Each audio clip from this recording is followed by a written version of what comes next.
Hello, everyone. Welcome to the clubhouse.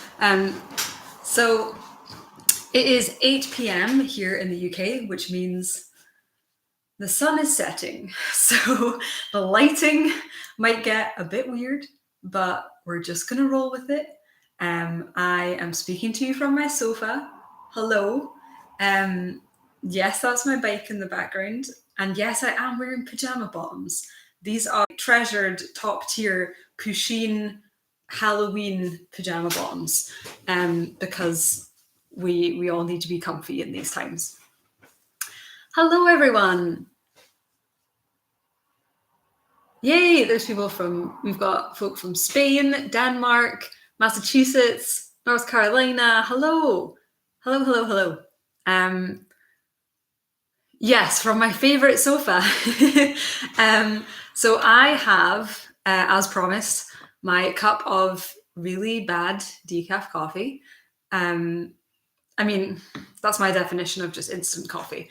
It's terrible, but it's drinkable. It's fine. I also have some gluten-free Oreos, which is a new one. I've not even tried these yet, so I'm probably going to be munching on those while we chat as well. Hello. So today, welcome to the clubhouse. If you are a patron, hello, welcome again. And please welcome everyone else, because as you may already know, I have decided to open what is normally a stream that's only for my patrons every month. I've decided to open it up to everyone this month, just because I'm sure all of us could use some content and entertainment in these times. So yeah, I'm not sure where how I'm going to organize things, if I'm going to change anything going forward. The monthly live streams for patrons aren't going away. So if you would like to do this every month, then you can also become a patron for just $2 a month.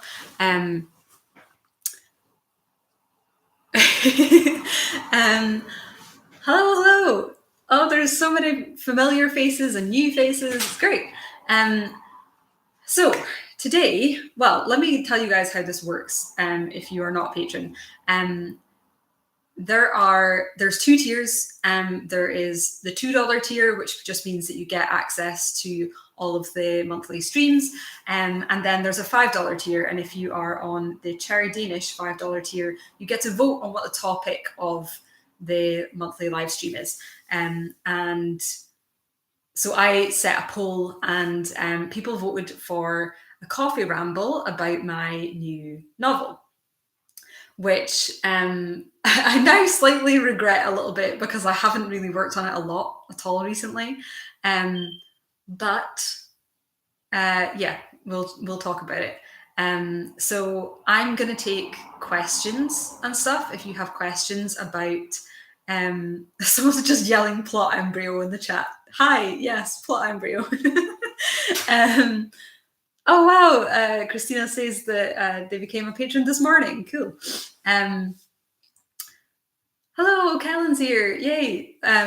Okay, what was I saying? Yes, you will hear that smoke alarm in the background. I'm sorry. Please don't give me shit about it, guys. I can't get like a contractor or a handyman in during coronavirus lockdown to sort it out. And I'm not going to get into it, but just rest assured I'm doing everything I can. I keep interrupting myself and then forgetting what I was saying. What was I saying? Coffee.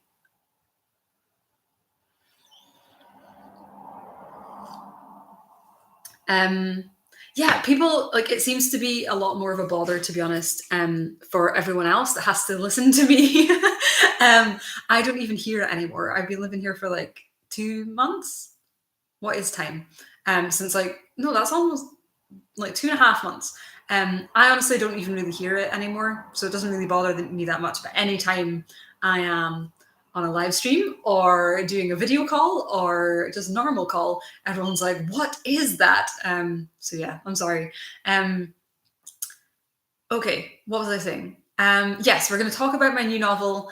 I'm going to take questions, so just whatever you guys want to know about it. But I will let you know in advance that I'm really happy to talk about process like my writing process for it and my progress. So like how I'm getting on and what I've been doing. But I'm not going to be sharing a whole ton about the actual content of the novel itself, because I think there's quite a lot of it that I just need to keep to myself and figure out how I feel about it before sharing it with the world, and getting everyone else's chat on it. So I hope that sounds good.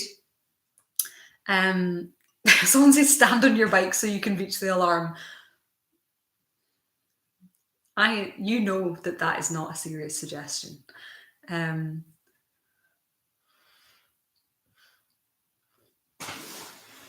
Okay. Well, yeah, I'm not right. This is the last thing I will say about the smoke alarm, guys, because it's not that interesting. There are people that have offered to lend me step ladders and stuff, but I had symptoms of coronavirus and it seems like I had it, so I had to self-isolate, and I didn't want to have anyone in, you know. Yeah. Okay. Cool. So yeah, I might. Yeah, it does. Right. Okay. I'm not getting sucked into the smoke alarm chat, guys. I know what's wrong with it. I know what has to be done, but it can't be done right now. Okay, because of lockdown and stuff. Just believe me. My ceilings are like 15 feet high or something, so like it's not an easy feat. Okay.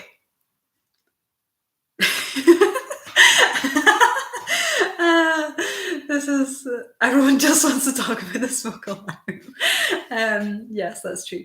Okay, so let's talk about the new novel.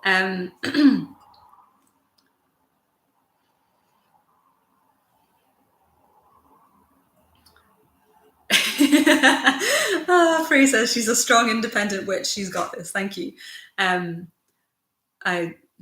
Yeah, it's my landlord's responsibility, and as you can imagine, trying to get a landlord to do anything right now is an issue.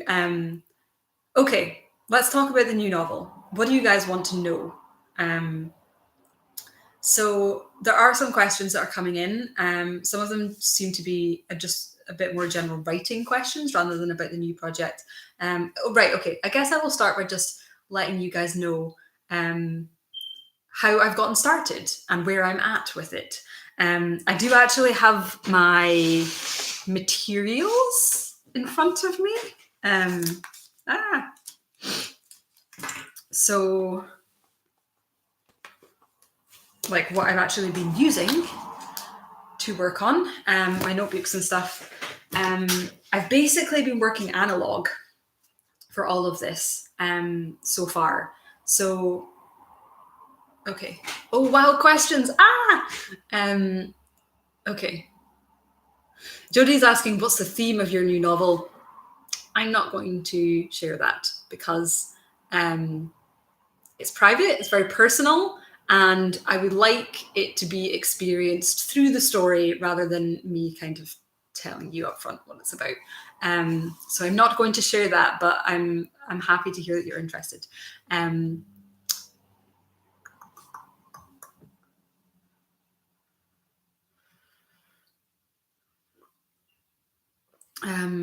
So there's a bunch of people asking how I go from plot embryo to chapter stuff. So that is. Shall I answer that now? Yeah, screw it. Why not? So yeah, as you guys will know, the plot embryo is my whole deal when it comes to writing. So the first thing I did was start building a plot embryo for this project. I now have a complete plot embryo for it, and I decided to jump into drafting just with the one plot embryo, and build out other stuff as I go. In terms of how I make the transition from plot embryo to draft to chapters and scenes, I just brainstorming. Like I know this is not like a fun, sexy answer, because there is a trick to it, and the trick is to just brainstorm everything. So I will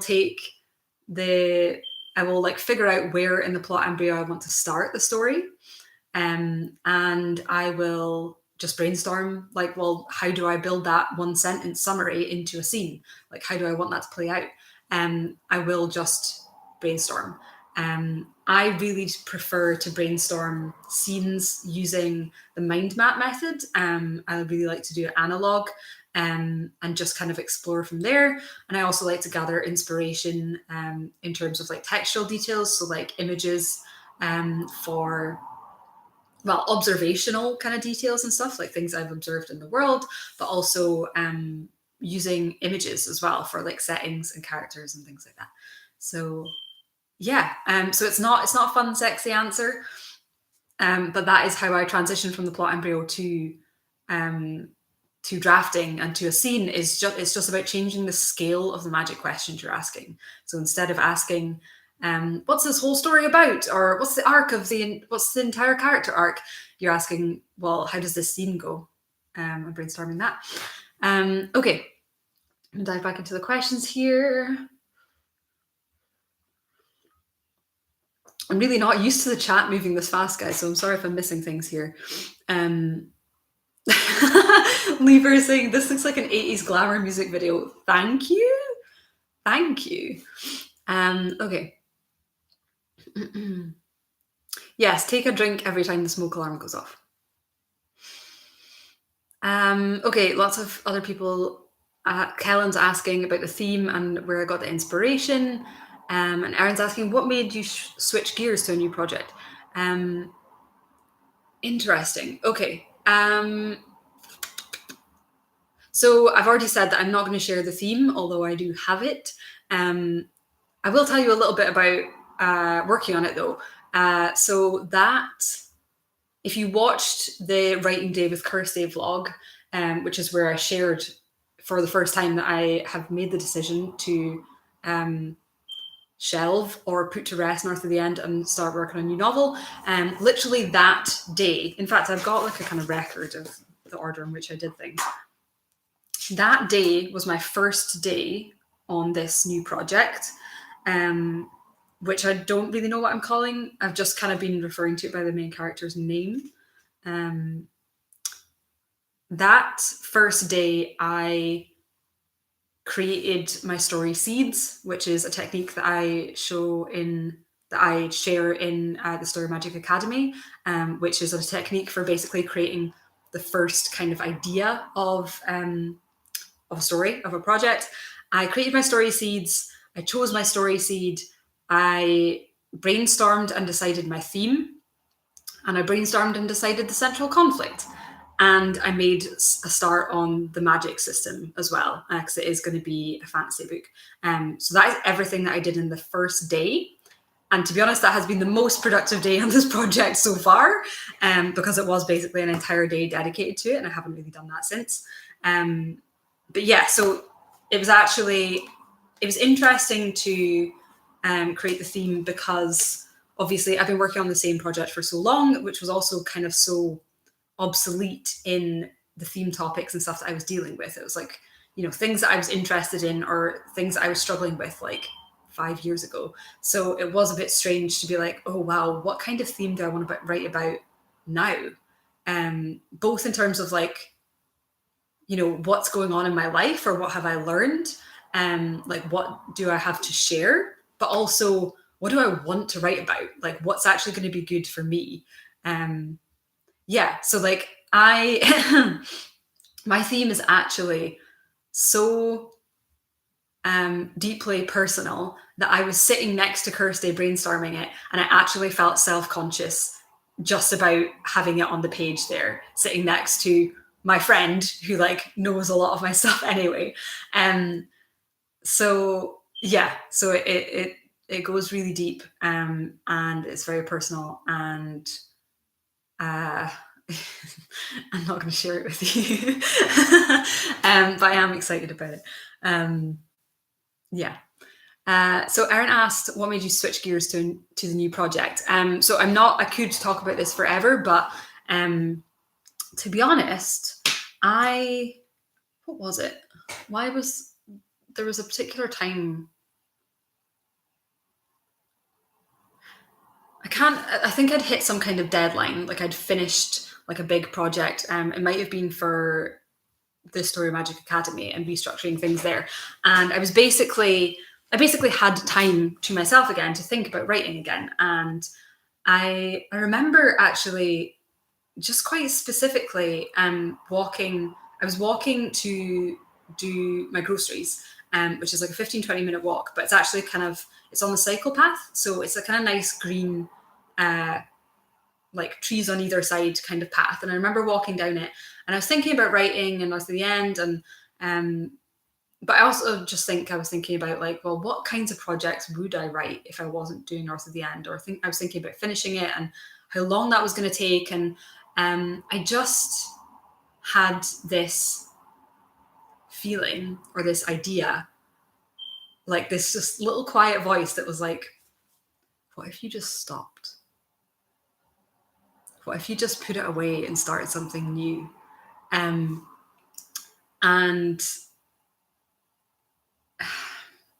I don't know, like I'm associating it. So like, I can't help but like mix the witchy stuff and the writing stuff, because that's how things work. But like, it was kind of like an intuitive thing, I guess. And in my head, I'm really associated with like one of my guides that I work with. And it felt kind of like a message or something. And I didn't make any kind of decision, but I just kind of like, as I was walking, I was thinking, and I was like, obviously that would be a huge decision to make, but I just had this like kind of already just the idea of that. I was like, oh, that's so exciting. And then so I had this like, oh God, am I really thinking about doing this? Maybe I am. And then I basically dedicated an entire evening to figuring out what I was going to do. I think I actually took a photo of it, but it was really low lit and it's kind of terrible. But so I have like this big golden thread tarot cloth. I put it out over my coffee table, and I basically set up my coffee table as I don't even know what you'd call it, as like its own big altar itself. This is something that I've done whenever I've had to make really big decisions in my life. It's how I made the decision to rehome my dog, Alfie, which was incredibly hard, which is that I will basically make a tarot altar and like get myself something to drink, light a bunch of candles, have a bunch of crystals, have all my decks and journals and stuff. And I will draw cards and I will journal and I will brainstorm and just kind of like follow the path of thought to try and figure out what I'm going to do. And I did that. I spent an entire evening doing that, and eventually just realized that it was time.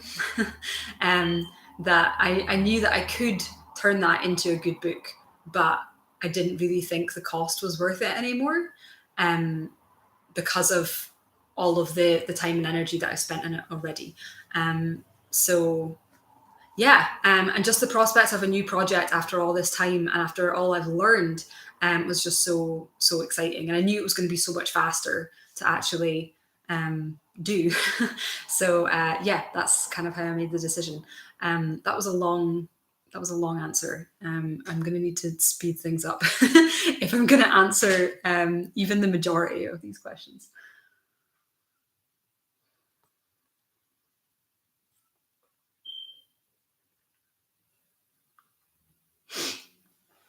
Okay, right, actually, so this is following on. So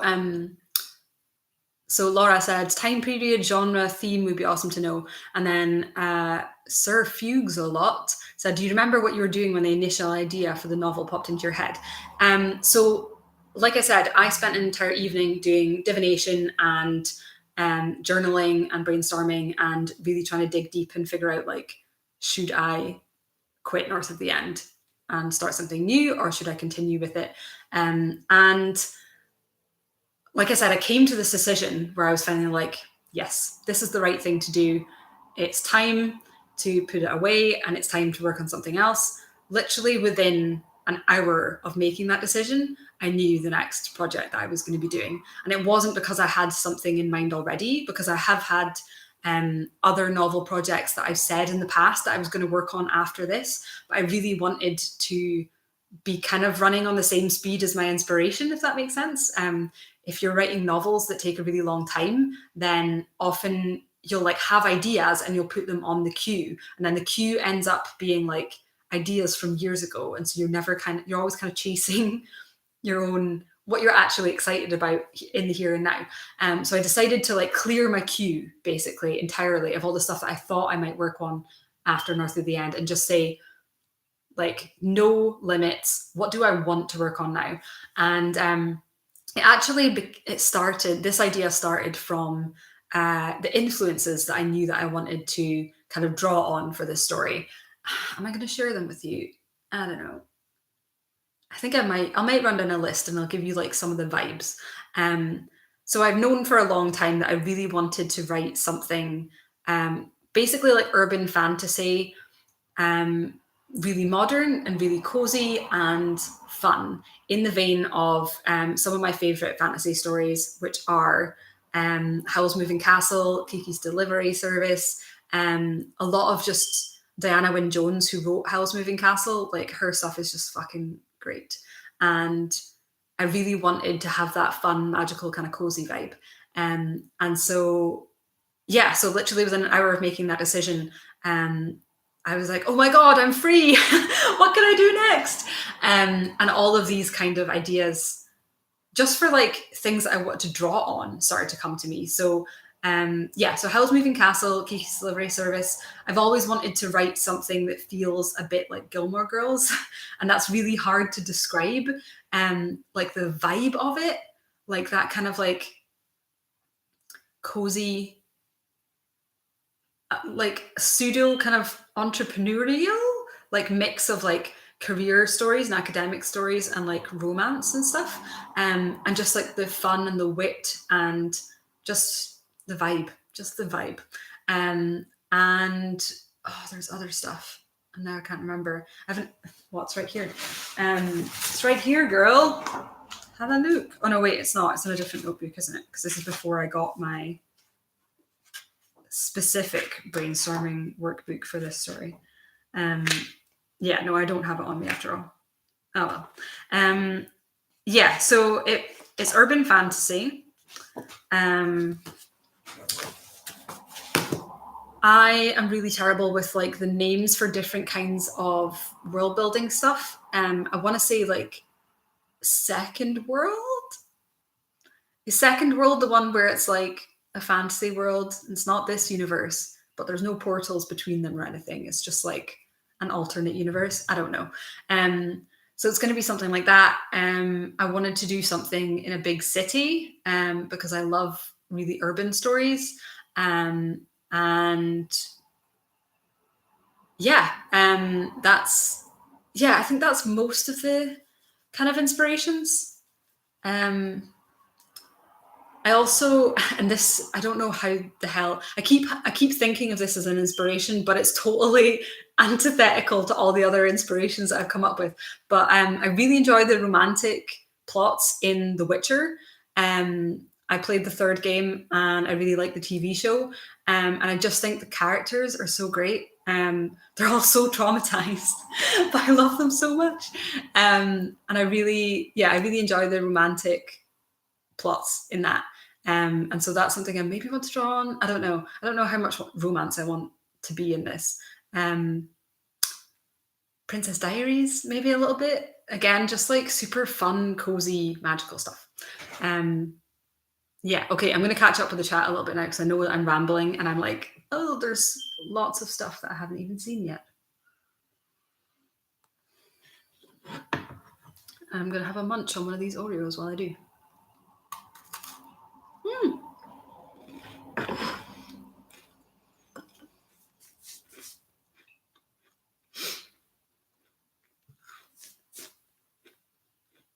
Okay.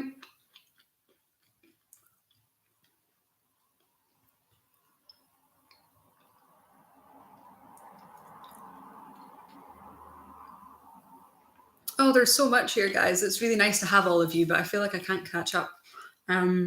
Okay.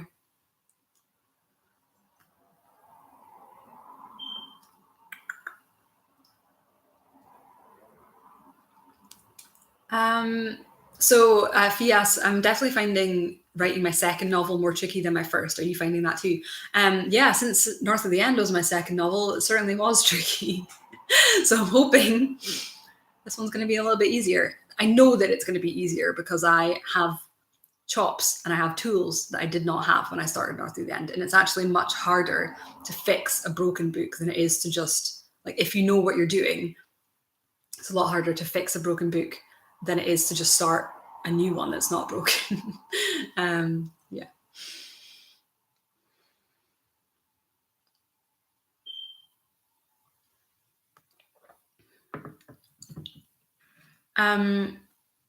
So Tasneem asks, are you keeping a bullet journal for this novel? I am. And I guess, so there's a few people asked me to show my setup. And the key is that there is no setup. I'm just journaling in it like a bullet journal with daily logs and stuff. So I don't have any elaborate setups of like trackers and everything at the moment. I can maybe show you this from far away. So literally the first page it just looks like this. It just looks like my normal bullet journal, except it's all entries about the novel. So I'm kind of just using daily logs to like track my progress and make notes as I go. So the first thing I have is like, this is day one of the new novel project. And then I've marked off that I did tasks. So creating the story seeds, choosing the theme, blah, blah, blah. And just making notes for things that I want to remember as I go forward. And then I have my story seeds in here, which are like a seed per page. And I have 1, 2, 3, 4. And then once I brainstormed my theme, I wrote it into here so that I've got it like to hand. Because this again is kind of like my book of planning and answers, whereas I have my workbook, which is just like a sketchbook for doing the actual brainstorming. So I don't brainstorm in my bullet journal. Then I have my character sheet for my main character, who I will share. I think I'll share her name. Yeah, fuck it. So one of the first things I did after deciding her, was it before or after I decided the theme? After. Was I named my main character. No other characters have names. In fact, I don't think there are any other characters yet. But my protagonist is called Astrid Powell, which is fun and witchy. Yeah, and then I'll sometimes make notes where I'll draw like a little cloud icon, and that means this is something that I need to brainstorm, and I'll just write the thing that I need to brainstorm.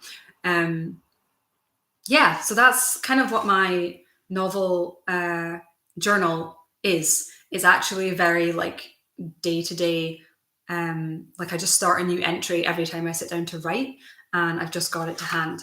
I've got like one page for some magic system rules that I've worked out. And then I've got some pages just for details ideas, like things that I might want to write into the prose, or like observations of things in real life. And that's like a double page spread. So yeah, that's kind of how it's been working. It's really very, very simple at the moment. Okay, let's move on.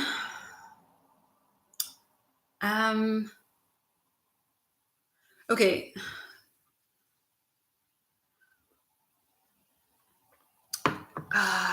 So Chrissy's asking, how do you define where a scene starts and ends? I don't know how much I want to get into these like kind of bigger, deeper craft questions, because I know that I can't adequately really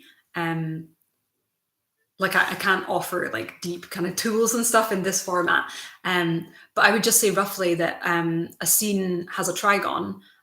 So it has its own motive, goal, conflict, and resolution. And it starts when the conflict starts and it ends when the resolution ends or changes. Yeah, I think so. But it also is a judgment call. Because what you might consider like a unit of a scene in like a chapter might not be where the actual breaks are, because there might be pacing stuff that's, yeah, I'm not going to get into that in too much more detail, I think. Okay.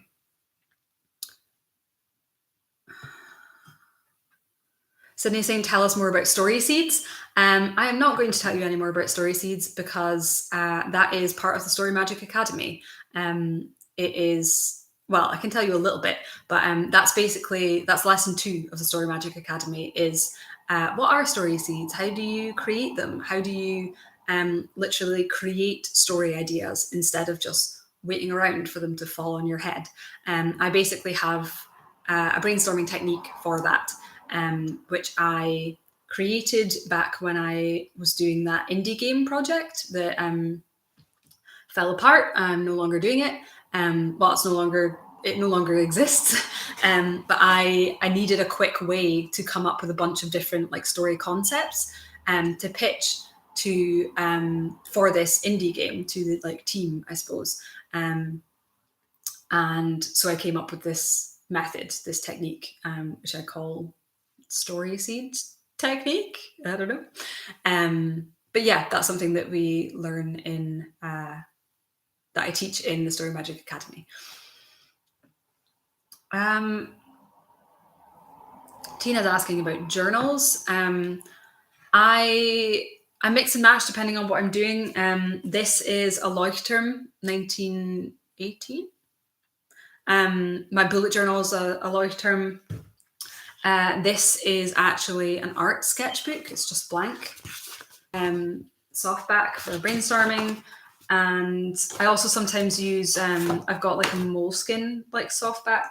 But to be honest, I'm really fussy with notebooks. So I will just go to all the different shops and look at all the different ones until I find one that I like. And I like the paper and I'm like, these dots are too dark or these lines are too big or whatever. I'm just really fussy. So I really like the kind of bougie notebook brands. So Leuchtturm, Moleskine, yeah.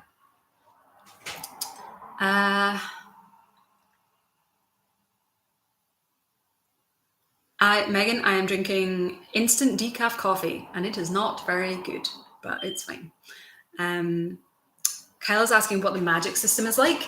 I'm not going to go into a ton of detail with that, but obviously I'm a witch and I think this is something that a lot of people do, and it's done better and worse in different instances, but I would really like to incorporate some of how I feel like magic works in real life into this fantasy system, this fantasy magic system even. So I will say that one of my magic system rules is, hopefully, if I can make it work, going to be that you can't cast magic on or for others. You can only do it for yourself, because that's how I think it works in real life, is that the person doing the spell is the person affected by the spell. And so that's what I'm going to be trying to do. But yeah, there's it's still really rough at the moment. I only have like a few things sketched out and there's still a lot of stuff to figure out. But that's just something else that, again, I do by brainstorming. So David asks, how long did it take to brainstorm your story idea and create an outline for your novel? So I don't have an outline. I have a plot embryo, which I consider to be two different things. An outline to me, I mean, I guess you could say a plot embryo is a one-page outline. It is, I suppose. But I think most of the time when people say outline, they mean something more detailed than that. So in terms of how long that took, I think, I can't remember exactly, but so I wasn't working on this book like for like 3 days straight or anything. Like I did a day with Kirsty, and then I did like an afternoon here and an evening there and stuff. But I think I totaled it up, and I think from going from zero, like absolute zero. Like I said, I didn't have this idea before I decided to stop writing North of the End. To, like I said, deciding my theme, brainstorming, and building out the first kind of bones for my main character, deciding the central conflict, and then completing the plot embryo for the main plot. That was about 3 days, I think, which is pretty good. So in terms of progress, where I'm at now, I started doing some more character work and trying to figure out more kind of like textual aesthetic stuff. And I started I ended up kind of creating like a witch generator where I like made these little bits of paper with different types of branches of witchcraft and different types of magic, and can basically draw at them from random and then pick out a combination and be like, oh, this is a cosmic tech witch, and I think I'm going to use that for character creation and stuff. That'll be fun. But yeah, in terms of that, that's all I've done, and I've written the first scene, and that is it. That's where I'm at. Because yeah, when quarantine and lockdown and everything happened, I was actually ill for like 3 weeks, and so I haven't been able to get back to it since then. But hopefully I'll get back to it soon. Talking about it helps. It does make me want to. But I've just been working on other stuff.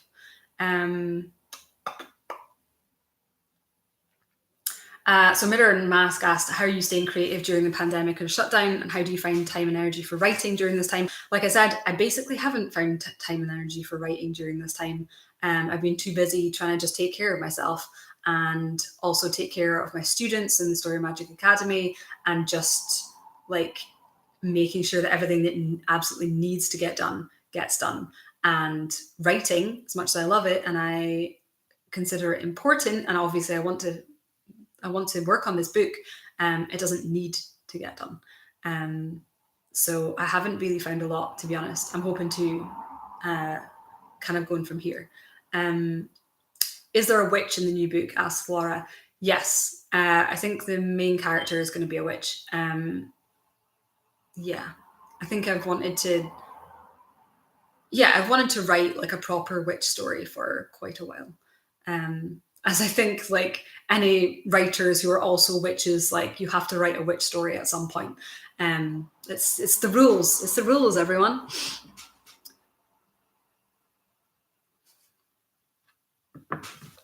Okay.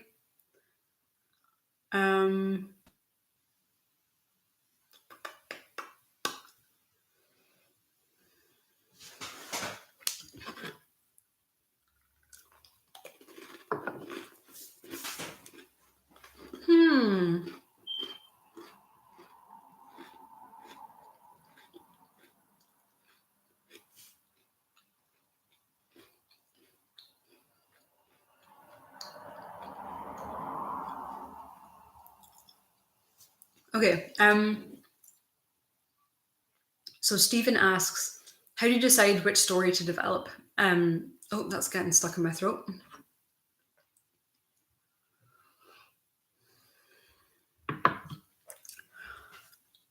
Is it I really enjoy writing this, or this is a story that needs to be told, or something else? So again, this is something that I cover in the Story Magic Academy. I'm sorry, I know that that's become my catchphrase. But yeah, so I have techniques in there for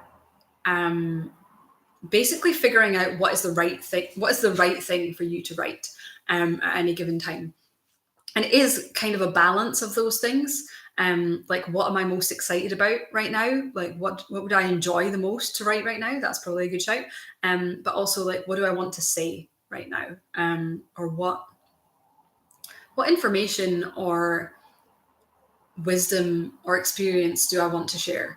And obviously, if you can make that Venn diagram overlap, then that is great. But yeah, I have a kind of like I have like a technique for kind of like exploring your own psyche a little bit and figuring out what stuff matters to you. But really, a lot of it, I think, is intuition. And I think that it should always be what you want to write the most right now. If you're making a decision to start something new, obviously you can't just switch between projects constantly and never finish anything. So like in the moment, you can't, like it doesn't really make sense to be like, what do I want to write the most right now? Well, it's not this novel I've been working on, it's something else. I do think you need to make the decision to like work on something to completion. But when you come to a point where you're deciding between projects, like I think what do I want to work on the most is probably a really good question to ask.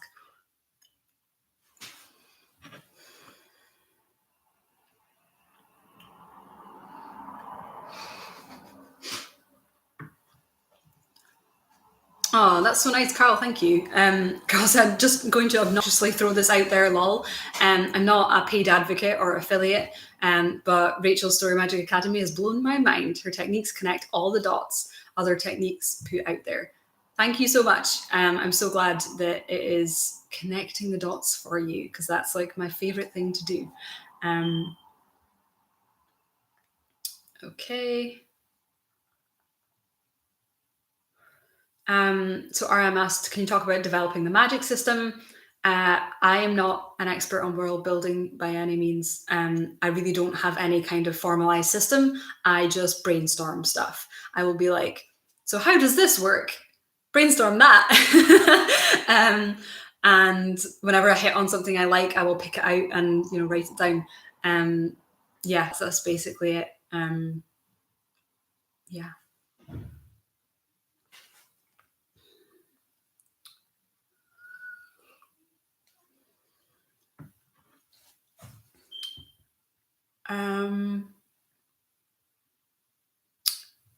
So Libra said, is this totally new and fresh work in progress, or has it been marinating for a while? It's totally new. I've toyed with the idea of doing like urban fantasy or witch stories and stuff, definitely. And that was, like I said, that indie game project that I started was going to be an urban fantasy, but the main character of that was not a witch.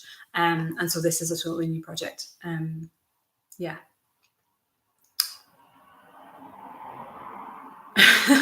Natasha says, that doesn't even exist yet, but I want it. Yay.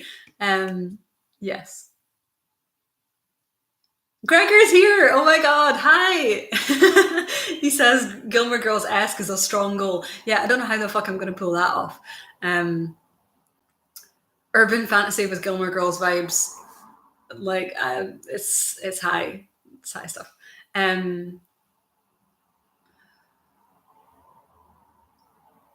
Vanessa says, I feel like you moved your couch. I did. I'm probably going to do some kind of, well, the next time I do a vlog or something, you'll see I've actually moved my entire living room around because I finally have a TV. I have a TV and I got a TV unit, like a bench thing from IKEA. And once I got that, I was like, well, I can start trying out different layouts. And so this is all moved around. Okay.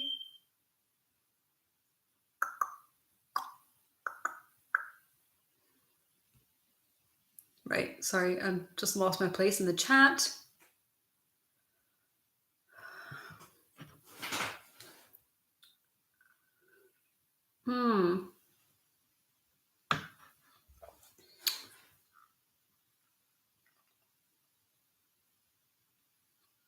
Okay. Robin says, you look very foggy today. It's just the webcam on my laptop. The tech of streaming is actually more complicated than you would expect. And this is the best I can do right now. Yeah. Okay. Cozy, but with trauma. I think that's in reference to the Witcher stuff. Yeah. Yeah, I'm like, there's like The Witcher / Gilmore Girls is just like a vibe, isn't it? Okay. Laura says, how many points of view are you thinking to include right now? At the moment, I'm thinking it's just going to all be like close third person for the main character. But I'm going to build it as I go, as I draft, and I'll figure it out on the way. Christine says, we all have to be cozy witches at the moment. Yes. I do have a protagonist and antagonist. Don't want to share the antagonist. No, I'm going to keep it a surprise. But it made me laugh when I figured out what the antagonist was. Yeah.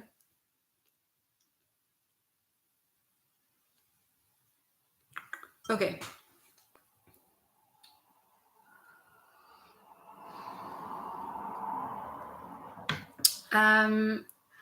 So people are still asking, what are story seeds? Example of a story seed. If you want to know, you can join the next round of the Academy. Because I'm not sharing it here. It's part of that program. And I don't even have the time and space to really do it justice here. So yeah, if you're absolutely desperate to find out what a story seed is, look into the Story Magic Academy. That's all I'll say. Okay. People also still want to know about the magic system. Yeah, so Savannah says, what a privilege to see the beginnings of a rich and cozy novel. Yeah, I mean, that was a vibe. That's a vibe. But it's also, yeah, I'm not sure how I want to work in terms of time period and world building and stuff, because of where the world is at right now, which I think is an issue for a lot of people, is like, does my story make sense in the context of a post-corona world? Which is something that I'm still figuring out, to be honest. I've done a little bit of brainstorming on it, but yeah, I'm going to need to figure that out because I don't know. Part of me wants to. So this is going to be like an alternate world, but it's going to be, I think, a kind of world where it's like got a lot. It's modern. It's a modern world, so there's going to be like phones and technology and Twitter, unfortunately, but with magic, I think. That's how it's going to work. I've not entirely decided this yet.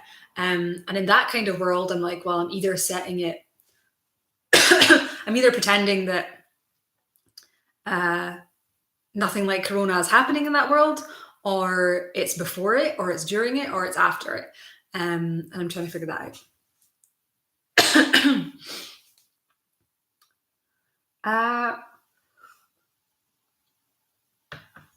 So Sophie asks, did you just come up with a name or do you have a special routine for choosing your characters' names? I literally just go on name generators and like name websites and muck around and make like a short list. I will just write down any of the ones that kind of jump out at me, and I'll just start to narrow down from there. Yeah, to be honest, I don't really think about I don't think in a hugely deep way about like the meanings of names and stuff. To me, it's often more just about how it sounds and if it like sounds right for that character. So I think I might have actually had a character called Astrid before, just because I really like that name, but I never did anything with it. So I just thought I'd steal that. I just really like the name. And Powell, for a last name, is actually, I think it's actually from, isn't there like, there's like a, I feel like I've definitely seen that mug that's like Powell's Books or something. And it also, it's like kind of close to Howl, as in HOWELL, which is Howl from Howl's Moving Castle, like his like Welsh name. And so it just feels like feels like a cozy magical name to me. So I chose that.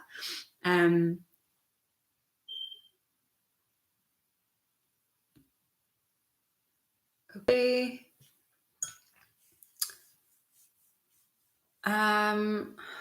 Vanessa says, have you ever considered writing an origin story for your protagonist? To me, an origin story is just backstory. So it kind of fits into the plot embryo that way. What crystal are you wearing right now? I'm not wearing any crystal actually. It's just a little moon necklace. It's just brass and it's got a lava stone, so you can put essential oils on it.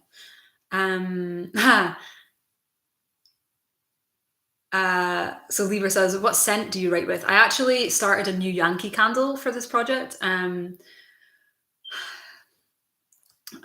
This Yankee candle was a gift from Ross before I moved out, so it's a bit weird. But it's like this, so I didn't pick it. Like I wouldn't necessarily have picked something that sweet, but it is very delicious smelling, and it's like a maple chai Yankee candle. And for the moment, I'm just burning that when I write this book. Which again, like I said, I've only done one scene of it. I'm not doing this regularly throughout quarantine and stuff, but basically everything I'm talking about is stuff that happened before then, or stuff that I worked on before then.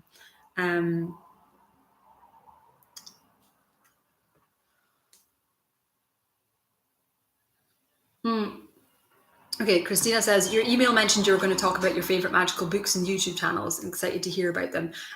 So that is not this. This is our Clubhouse live stream about my new novel, but that video is already live on YouTube. So if once we're done here, you want to just head to my YouTube, my most recent video is a witch Q&A, and that's where I share those things.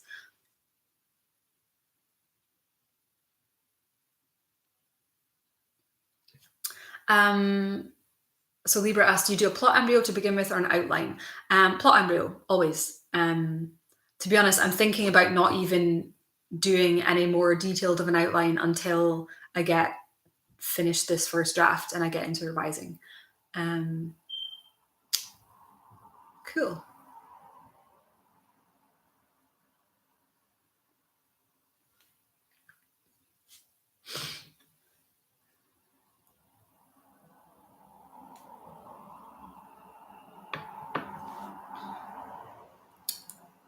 So Christy asked, do you have specific questions you answer for each character, or what's your method for creating characters? So this was actually really fun, or it was interesting, because it's been a long time since I've created new characters. Really. I mean, I did a couple for that indie game project, but otherwise it's just been North of the End, and then like the Plot With Me videos that I do where I'm working with like established characters and I'm reworking them and stuff. So I really practiced at creating what I consider to be like the foundation of a character. So their psyche and their behaviors and tactics and stuff, which is something that I share in the academy. But it's been a long time since I've done more than that and like fleshed them out with like more texture and details and stuff, quirks and all that. And I flailed around like looking for inspiration on Pinterest for like a couple of hours. And then I was like, bitch, you have techniques for this, you fucking idiot. It's just been so long since you've used them. So I went back to my old novel bullet journal, where I've got a list of a couple of things that I like to do. But basically, most of them are in one of my old Preptober videos. I have a Preptober video on creating characters. And that is all about how to create, like, how to flesh out characters once you've got that foundation of like how they act and how they behave. And so one of my favorite things to do is to create a triptych, which is just to choose 3 images that kind of sum up or represent the character, and put that on the character sheet. And then also like doing stuff which is like randomized, so like drawing cards or like mixing and matching things and seeing what combinations come out and being like, could I incorporate this into the character somehow, or does it jolt anything loose? Okay. It is like fully dark outside now, so I just look extremely pink, but that's fine.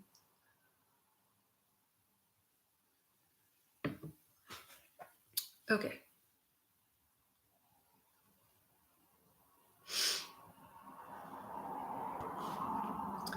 So Vivi asks, do you have tarot books you can recommend for noobs? I do not, other than the one that I recommended in my recent video, which is just called Modern Tarot, by Michelle T. That's the only tarot book I have. No, wait, I've got Everyday Tarot as well, by Bridget something. Modern Tarot and Everyday Tarot. That's all I've got. I'm not super knowledgeable about tarot at all, like I've said, I think.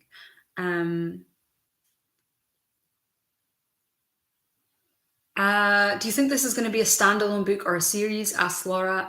I always default to standalone, because I just want to tell like a complete story, and I think it would only be if the story grew arms and legs and I realized I wanted to be something much bigger than that I would change that. So it's a standalone for now. So Free asks, what's your approach to writing habits like now? Has the way you work and time manage and how your schedule changed? Yeah, absolutely. I think like everyone's has. Like I said, I was ill for like 3 weeks on and off, and so I couldn't work for most of that. It was really difficult, and now I am I don't know, I'm still doing work days, but it's weird. It's very weird. Like I've started to get into this like rhythm now where um I like get up and I get ready and I do like a sprint of work until, and then I miss like lunchtime. I work past lunchtime and then I stop at like 3 and it's in between lunch and dinner. And then I'm like, I'm so hungry. And then I'll make food for myself at that weird in between lunch and dinner time. And then I'll chill out and watch some stuff. And then I'll get like a second wind in the evening where I will sit down at my desk again, like at maybe like 7 o'clock. And there's been a few days recently where I've just worked through to midnight. Um, but I think some of that might be the website dimension. Whenever I work on my website, like redesigning it or whatever, I just get sucked into another dimension and I just can't. It's like weirdly addictive. And so I just totally get into flow and I will just like emerge from it being like, oh my God, I need water and food and rest. And yeah, so that's been the last few days. So if you haven't seen my new website, head over there and check it out. It's rachelsteven.com. Yeah.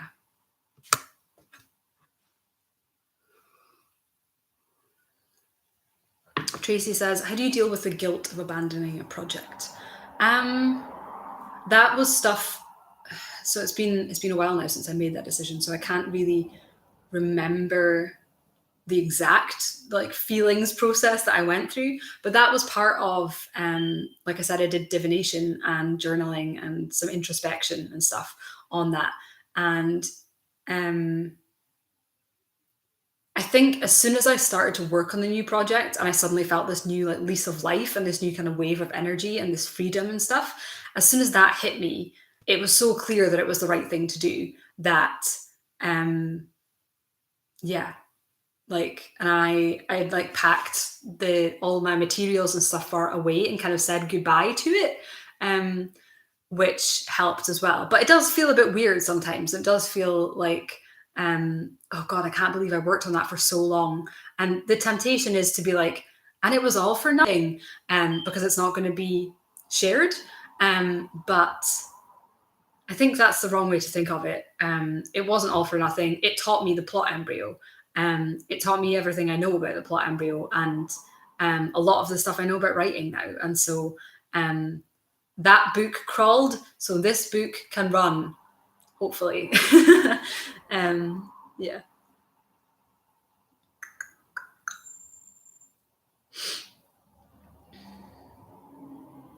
Okay.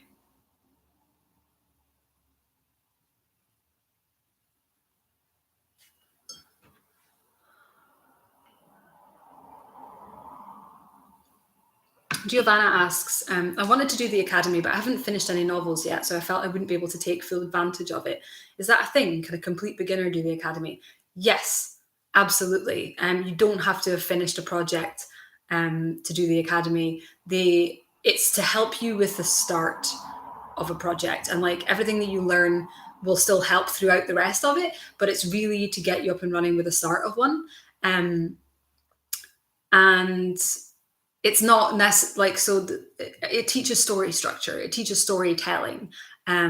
So it's not necessarily going to just suddenly make it incredibly easy to finish something. But I do think that it makes it 10 times harder to finish a project when you don't know the story structure of how it should end. And the plot embryo gives you a solution for that. So hopefully by the time you're writing it, the only thing that you have to contend with to actually finish it is motivation and the mindset stuff, and like actually like the dedication to actually do it. So yes, absolutely, a complete beginner can do the academy. You don't have to have any experience with really, it's designed so that hopefully you don't have to have any experience with writing or story structure or storytelling. Obviously, if you do, then it will build on that. But it's designed so that you don't even need to really know what the plot embryo is, and you should still get a lot out of it.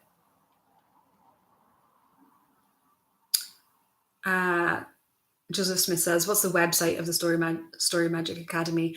You can access it through my website at rachelstephen.com. There's a link.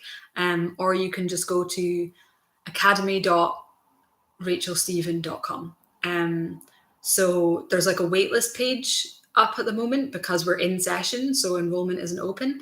And I would like to get like a full kind of info page set up as soon as possible, but it's not there yet. But yeah, so if you go to the waiting list page, you'll get like a little rough overview. And if you sign up for the waiting list, then you'll get all the info the next time it goes live. VV says we should play Mass Effect 3 multiplayer soon. Yes, please, dear God. I've actually started playing it with my brother again. Oh, although actually I don't have a mic, so that's an issue. Yeah, Mass Effect 3 multiplayer like gives me life, and it's very like I know it's very comforting to play something that's like co-op, and yeah, I don't know. But at the moment, I'm playing it with my brother, and we're having to just be on the phone to each other, like in earphones, because I don't have a mic that plugs into my Xbox right now. Yeah.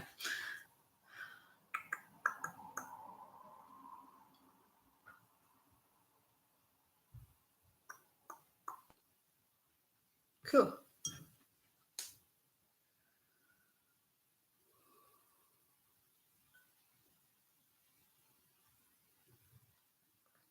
Christina says, you might have said, and I missed it, but is the new novel young adult or adult? Why am I saying adult? Like, I guess it's like an American thing. It's an adult novel. Yeah. Nice. The antagonist for my next story is heteronormativity. Yeah, it's my antagonist is not that far off that kind of thing.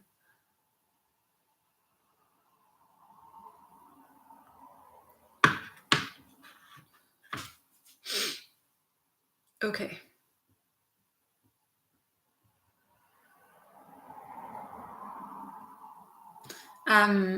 So RM says, brainstorm all the things. Would you offer the same advice for a story snafu that you keep running into but can't decide on which solution feels right? Yes. Like if there's a story snafu that you haven't yet brainstormed, and you can't decide what to do, absolutely. And I think sometimes it takes more than one brainstorm to actually get to an answer. And sometimes it takes sleeping on it after having brainstormed as well. But that's honestly the only way I figure anything out in this life. Yeah.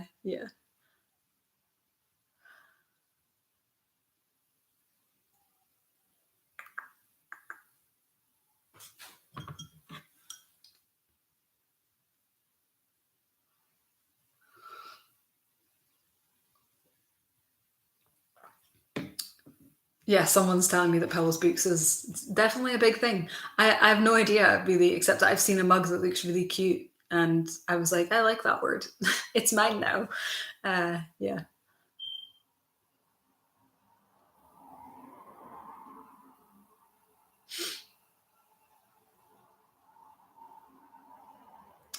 Okay. Oh, sorry, I'm just trying to catch up here, folks. Yes, Stevie Ray says sometimes just saying goodbye to something you should be working on is the biggest magic. I'm so excited for you to have this new project. Thank you. Thank you so much. That's definitely what it felt like.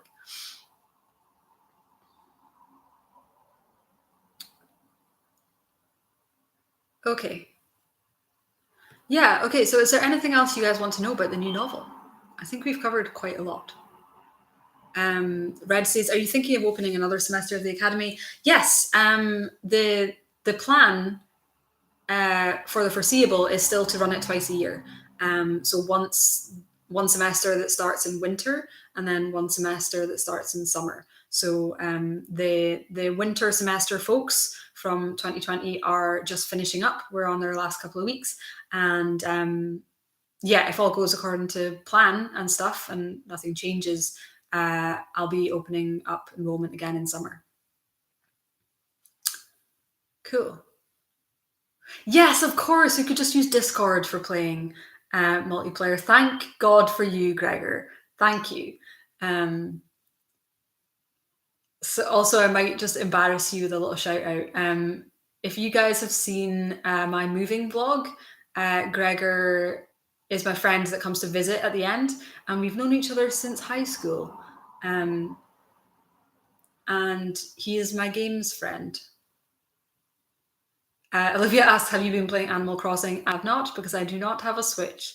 But I'm quite jealous of all of you. But if I'm going to get any games console, it's going to be a PlayStation so that I can play Horizon Zero Dawn and Spider-Man and all my favorite stuff again.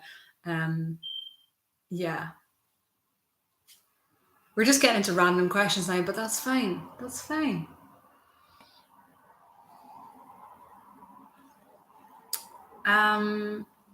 Sir Fugsel asks, do you have a hobby you devote a lot of time to? Would you count coffee, or is that primarily work? I work in the arts and I'm interested in writing as a hobby. Curious how you manage your energy. To be honest, I do not feel like I balance all of my interests very well. I feel like YouTube ends up getting most it ends up getting like more of a share of my time than I would like, even though I absolutely love making videos. Well, it's because I absolutely love making videos and it's really rewarding and I am really proud of them, that it's a lot easier to focus on that than it is on writing, because writing is sitting alone in a room doing stuff that nobody sees for maybe years. um, so to be honest, my balance in terms of like working on creative things is not great. I used to do a lot of art when I was younger, and I'm trying to get back into that just for my own pleasure. Um, so I do some doodling. I sometimes do a bit of watercolor. Um, I've found that I can only paint watercolor, like just doing a study of something. It's only fun and relaxing if I'm listening to something, like a podcast. Listening to the Adventure Zone is the best thing for that. And I can actually enjoy it and just get into the zone. I've tried to do it without that and just focusing on what I'm painting, and I just get too in my head about it, and I just like get too critical, and it's not good. Um, but yeah, I have like so many interests and hobbies. It's kind of an issue. Witchcraft I'd probably count as probably the biggest one. Um, I mean, I don't know if you can call that a hobby, but it's like an area of my life that's pretty big. Um, yeah, but I also just love TV and movies and stories and games. Um, but yeah,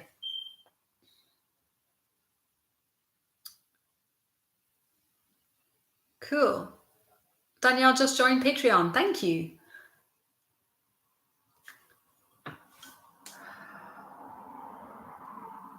Oh, sorry.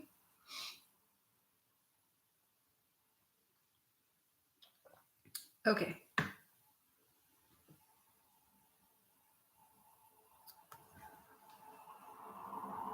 Yeah, Christina's saying I've been using the Pomodoro method. Yeah, that's so it's not the Pomodoro method specifically, but I do use a timer um, to work. I find it really helpful to have a physical timer that is not my phone, so that I can still use the timer but put my phone away, because my phone is a distraction machine. And so that does really help. But to be honest, like I said, yeah, I've been really scattered. There's been a lot of time where I've just been ill or recovering and had to take it really easy. There's been a lot of stuff where I'm just trying to get my space set up because I'm spending all my time here. So I spent an entire like day or two just like building my TV bench, organizing my furniture, and decorating my space and stuff like that. Um, yeah.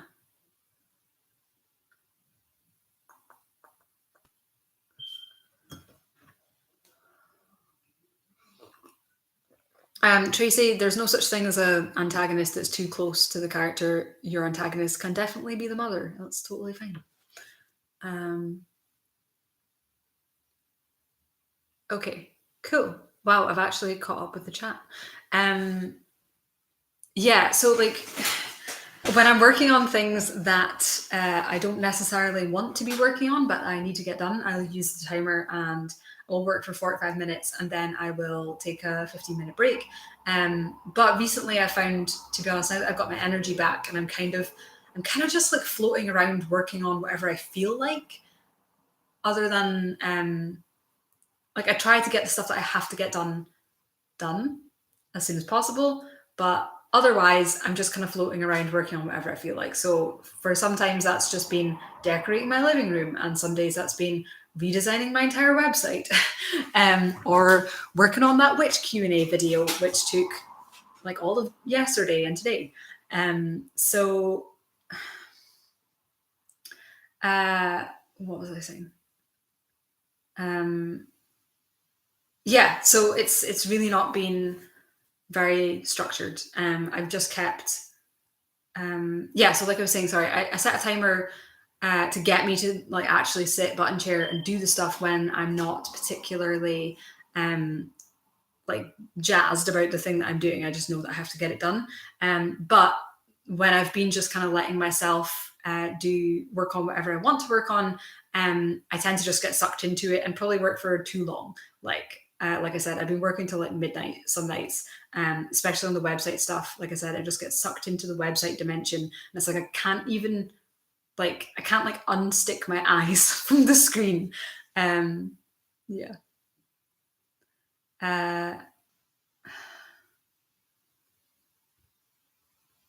Yeah, so RM is asking about the Patreon. Yes, the Patreon is where I do monthly live streams like this. So last month I had to postpone because I was ill, but I'm going to reschedule that so that we're not missing one. But yeah, so there's one of these every month on Patreon. And you can join that for just $2. Yeah.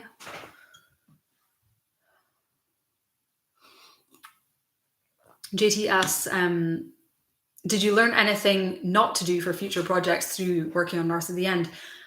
A million things. I don't even know where I would start with that. A lot of things, yeah. And none of them come to mind. I'm sorry. I can't think of anything in particular. But like it's just too big. I worked on that book for on and off, like, you know, with long periods where I did nothing on it for 5 years. I can't even begin to summarize what I learned over 5 years of writing, other than the plot embryo. And don't start writing if you don't know the main character's motive goal and the central conflict.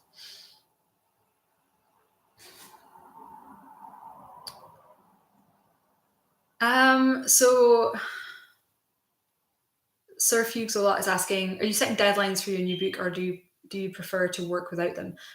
So I have been working on North of the End for so long, and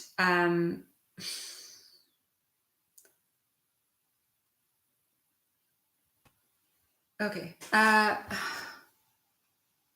Yeah, I had been working, like forcing myself to work on North of the End for so long that I just didn't want to. I don't know if I want to get into this now. I think I have just, I'm trying to put less pressure on myself when it comes to writing. I'm trying to enjoy it more. Because North of the End just felt like an obligation, and it felt like that for a long time. And I don't want to feel like that anymore about writing. And I think that was because I was putting too much pressure on myself to finish it and then start like earning from it. And I think I've just realized, as well from having other friends who are like still professional writers and stuff, that I feel like I have kind of let go of the idea that my fiction, or at least novels, needs to be like the majority of my income. I think I would rather do all other sorts of stuff that I do and write because I want to, not just to crank out another story because I have to. So I'm not working with a deadline or anything.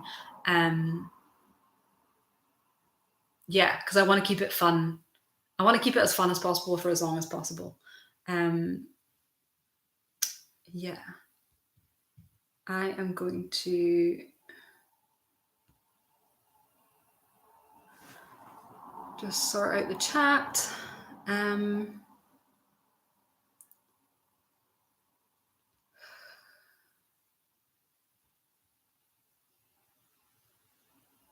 Cool.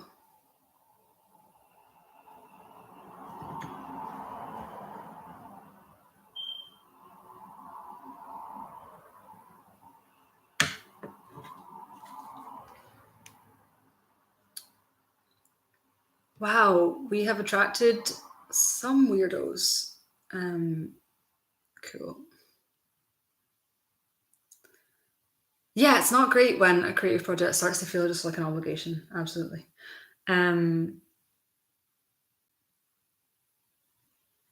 Yeah. Yeah, I've just blocked some peeps, but that's fine. Okay. I think I'm going to say this is my last call. If you have any questions about the new novel project, I think we've covered a fair amount. Yeah, so like I said, I have not been working on it very recently. Can't even remember. What is time anymore, honestly? I think the last thing I did was I had a kind of writing session, like Zoom call with Kirsty Logan and my friend Jen Allen, and just did like a couple of small things. So I think the next thing that I'm doing with that is, so like I said, I wrote my first scene, and then I was like, you know what, I need to know more about this main character. I also need to figure out where the fuck she lives and stuff like that. So yeah, there's just going to be more brainstorming. And yay, someone else joined the Patreon. Hello, great. So yeah, I want to get back to it soon, but obviously, life is weird right now, and there's just like so many. I feel very pulled in lots of different directions, to be honest. And I don't want to pressure myself to be writing on top of this as well, because everyone's struggling to do stuff and to process what's going on and just take care of ourselves and stuff. Like, I don't know if this is similar for you guys, but I feel like now just doing the groceries takes an entire day, like a week, to like make a list, like, and plan out what I'm going to eat for the week, which is more because I can't eat out now. So I'm eating at home for every single meal, other than maybe takeout. And so, like, making the list takes like an entire morning. And then I think I went grocery shopping and it took like 3 hours or something just in the shop. And I have to get the bus there. And so, like, and then you have to unpack it and everything. And it just feels like the like taking care of yourself, like basic human needs stuff takes a lot more time and energy. So I'm like, I'm not going to pressure myself to write when having to do the groceries in lockdown takes an entire day, and an entire day a week, and it's really stressful. Yeah, so we'll see. We'll see. I'm trying to just like go where my heart takes me in terms of what I work on, and for the last few days at least, it's been the website redesign and videos and stuff like that rather than writing. But yeah, but I am really excited to, like I said, I created this like DIY like witch generator, which is just these little cards, different types of magic and different types of witchcraft. And I just pulled like 3 different combos, and I was like, ooh, this is really fun. Yeah, just like interesting combinations of magic, which I think will make good characters. So I think my next step for this book is I need to figure out, I'm going to do this for the main character and decide what her vibe is, like what her focus is, what kind of witch she is. That's my next action step. But who knows? Who knows when I'll do it?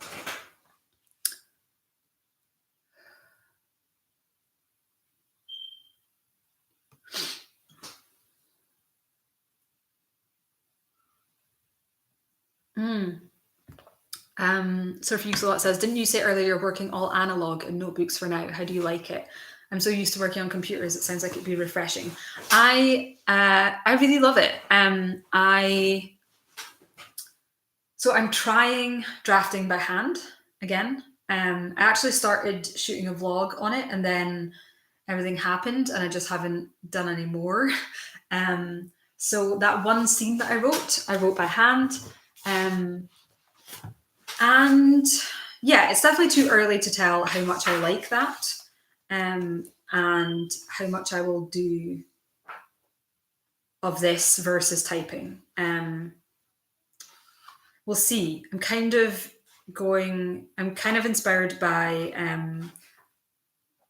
Garth Nix's process, where he would write like the actual prose on one side of the page, and then the other is he would leave it free for like notes or like extra sentences or paragraphs that need to go in and stuff. So that's what I'm testing out. But like I said, I've only written one scene, and it is only like, was it 2.5 pages long of A4. So it's very short. I've only just barely dipped my toe, but we'll see.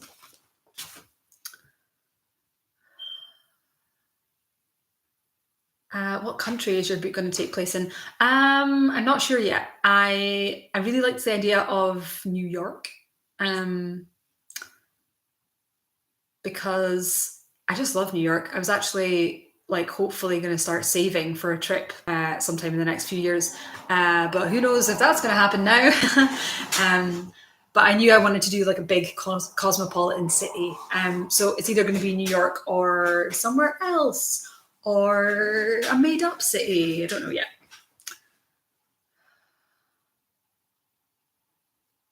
Yes, and says, I was down on myself for not being able to write, but then a tweet that said, this is a pandemic, not a productivity contest. And yes, that is the case. Absolutely. We need to be gentle with ourselves in this time.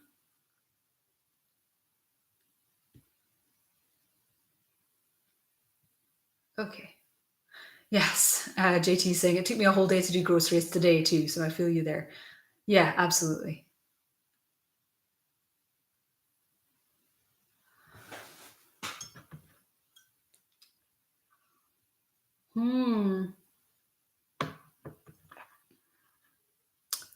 Oh, that's such a good question, Olivia.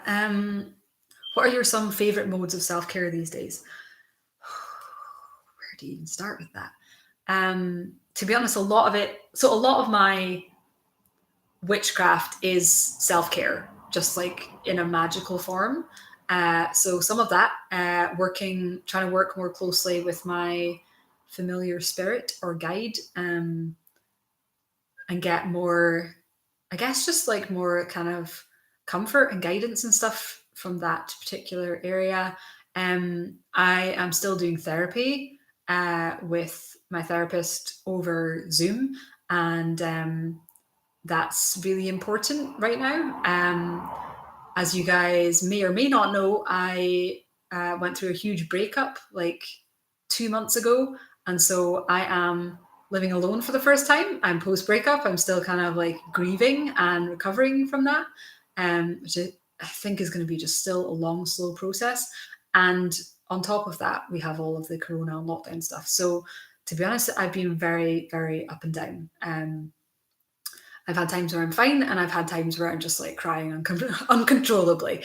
But one thing, it's the only thing I can think of. It's very personal, so it's maybe a bit weird to share it. But one thing that has been really helpful when I've felt just kind of like sad or alone, which I know is not something that everyone is feeling, because not everyone is living alone. Something that's been really helpful is what I'm calling like mirror gazing or mirror work, where I just like try and let myself feel what I'm feeling while I'm looking at myself in the mirror, and just kind of like, I don't know, it's weird. It kind of like lets me be there for myself. It's really hard to explain, and it sounds really strange. But it has actually been really helpful, because I find that if I'm by myself, it's really easy for me to just kind of try and crunch all the feelings down and not have them. Yeah, so that's been something that's helpful. But a lot of my self-care stuff is also just trying to get up at a decent time, trying to always have breakfast, trying to like get changed and do my makeup and like feel like put together. Like I know a lot of people have been joking that they're never going to wear jeans again. And it's been really helpful for me to just still like get up and get dressed like I normally would. And then like usually by like 6 p.m. I'm like, well, it's pajama time now. But that is, yeah, that's huge for me. I just need to. So like I've been doing cat eyeliner, like you can see. I've taught myself how to do a cat eye. I have been doing that just for myself. Literally when I'm not seeing a person that day. I'm just doing cat eyeliner because it makes me feel good. Yeah.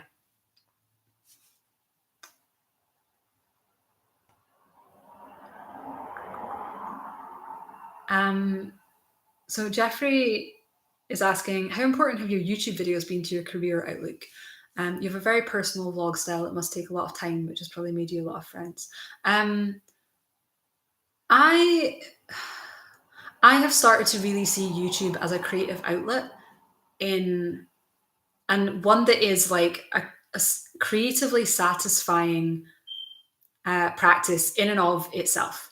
Obviously, I use my videos and my platform to build my business and to like meet new people and to like when my course rolls around to like market and stuff. But it's been really gratifying to just think of my YouTube videos as like art in and of itself, instead of something separate from that. Like I have writing, but YouTube is just as much of a creative outlet for me as writing now. Yeah.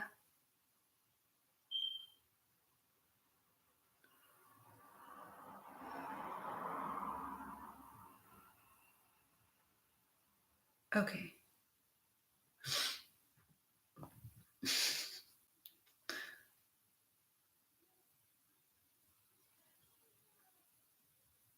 Yeah, absolutely. So surfing a lot is really responding to the mirror stuff. I've never tried mirror gazing, but really letting yourself fully experience your emotions and accepting them can be huge, especially after something like that.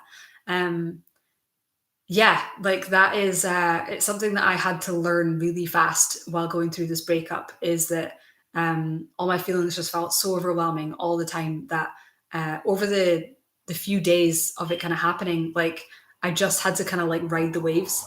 And I would find myself starting to get upset and I would just be like, okay, well, this is what we're doing now. I'm gonna stop what I'm doing, we're gonna have a cry, we're gonna let it out, and try and actually like release it that way. So I would actually, yeah, put on some sad music and just like cry my way through. And then eventually it would pass. And then I would go back to doing stuff for my day. And that's basically how I lived for that period. And obviously it's gotten fewer and further between. There's bigger gaps between the waves.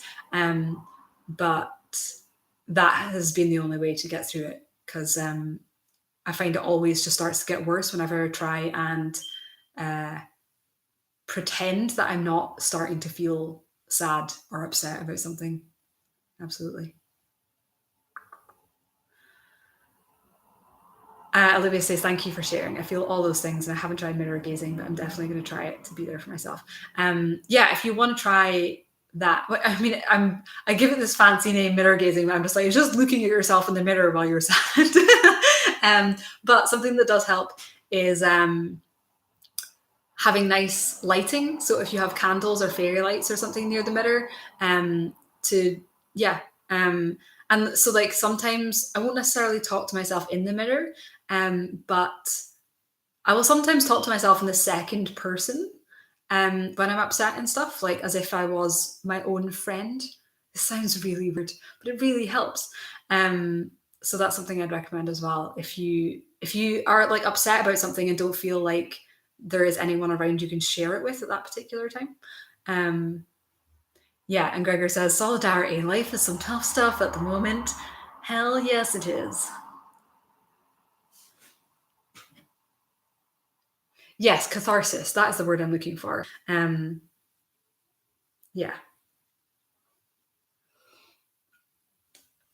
I mean, there are times where you're like where I'm upset and it just doesn't feel like I'm getting to the end of it, and you're like, is this ever going to end? But a lot of the time, it is just like I just need to have a cry and get it out, and then I just do start to feel better. But it really that change, because I think I used to actually suppress my emotions or any upset and stuff quite a lot. And like I said, this has kind of been like a crash course, and like you just can't fucking do that anymore, girl. Um, it really helped for me to find out that like the biology of crying is that uh, like so when we have like so emotions are chemicals in our brain, and when we feel a particular emotion really really strongly, it's like there's too much of that chemical, and we like release it through your tear ducts. So like you're literally crying out the excess emotion chemicals, and that's why tears that come from happiness or sadness or shame or whatever, like they look different chemically under a microscope. I believe this is like a Tumblr post or something I saw. And I was like, and when I heard that, I was like, oh my God, that makes so much sense. That's why you feel better after crying. And now I think of it as, well, kind of just like a bodily function. Like if you start to get upset, the best way to release it is to actually cry it out. Like you're just crying the emotions out your eyes. It also explains why I will like well up or cry at really cute animals, because I just feel that cuteness so deeply and so intensely that it makes me cry, because it can be any emotion. Um, yeah, we're getting like super off topic here, but it's like real stuff. It's real stuff.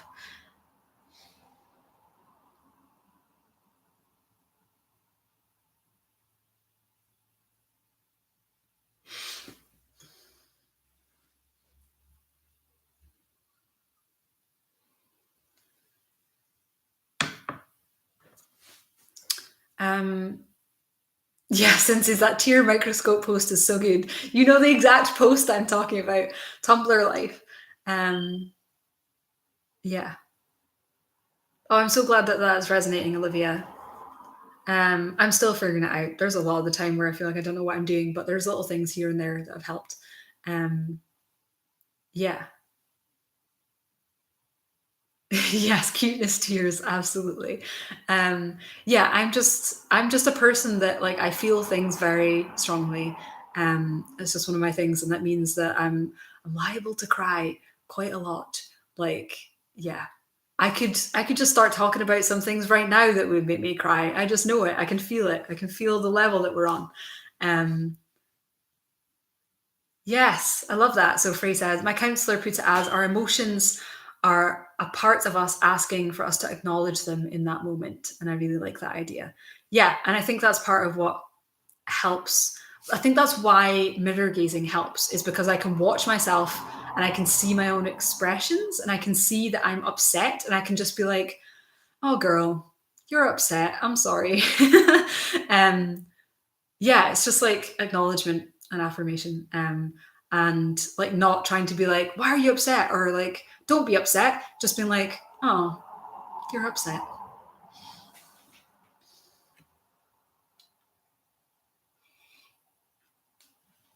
I love that we're just talking about crying now. That's great. I love it. Okay, folks, this has been great.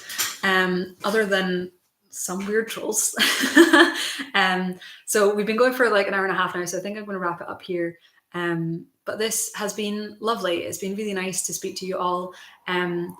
Like I said, I would love to be able to do this more often, and for more people.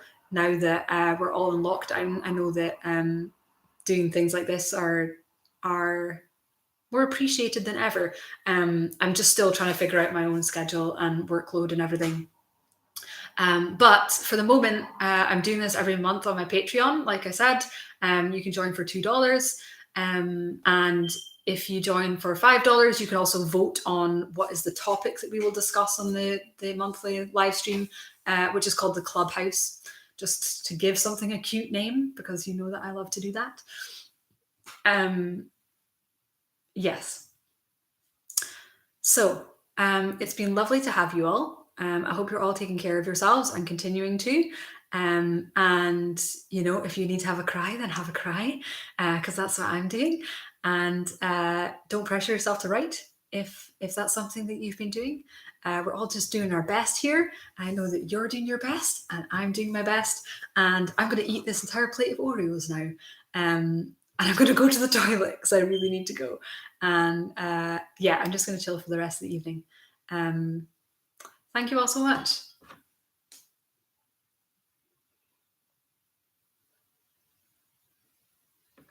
Thank you all so much. It's all very kind. And I'll speak to you guys soon. Okay.